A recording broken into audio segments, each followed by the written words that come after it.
নমস্কার, চলে এসেছি একটা রেসিপি নিয়ে। আজকে আমি একটু ভিন্ন স্বাদের রেসিপি নিয়ে এসেছি। আজকে আমি তেলাপিয়া মাছের দো পেঁয়াজি রান্না করছি।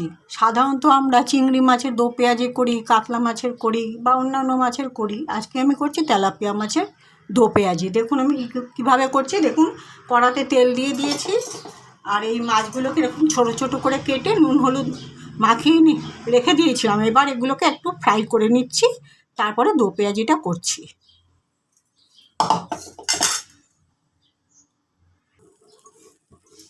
সবগুলো তেলাপিয়া মাছ আমি ছোট ছোট করে কেটে নিয়েছিলাম, সেগুলোকে এখন ভেজে তুলে নিয়েছি।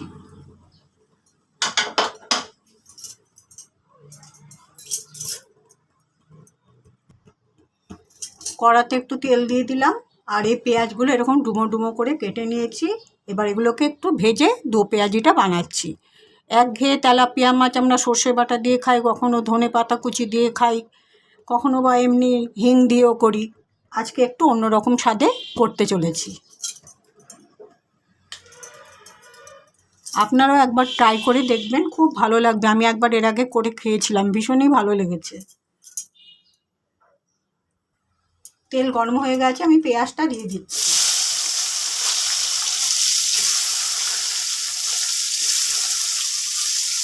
দো পেঁয়াজিতে আমি রসুন ইউজ করব না, কাঁচা লঙ্কা এবং আদা আর কাশ্মীরি রেড চিলি পাউডার দেব। দিয়ে দিচ্ছি স্বাদ মতো নুন, অর্থাৎ এই পরিমাণ আমি নুন দিয়ে দিচ্ছি। এখানে চারটে না 5টা তেলাপিয়া মাছ আছে।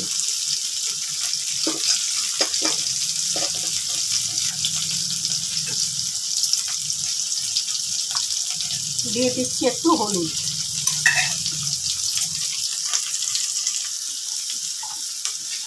এবারে দিয়ে দিচ্ছি কাঁচা লঙ্কা।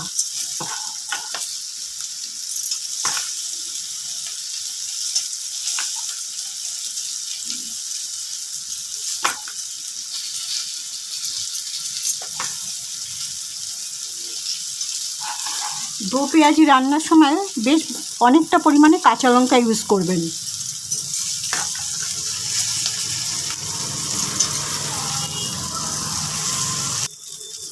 এবারে দিয়ে দিচ্ছি কাশ্মীরি রেড চিলি পাউডার।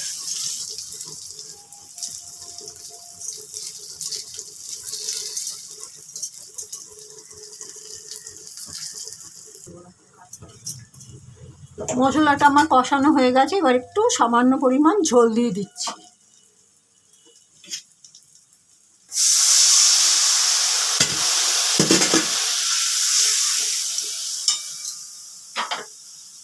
আগে থেকে ভেজে রাখা মাছগুলো দিয়ে দিলাম।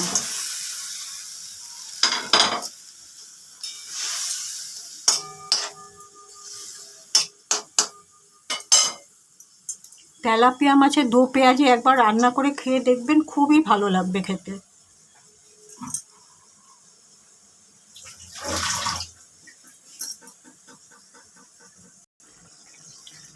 এবারে দিয়ে দিচ্ছি এই গ্রেট করে রাখা এই পরিমাণ আদা।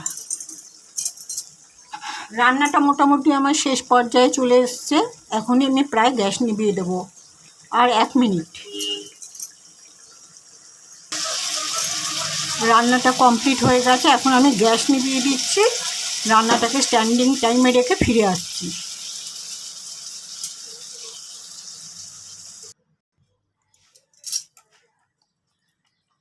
তেলাপিয়া মাছের দো পেঁয়াজি রান্না করে রান্নাটাকে স্ট্যান্ডিং টাইমে রেখে আমি পাত্রর মধ্যে ঢেলে নিয়েছি।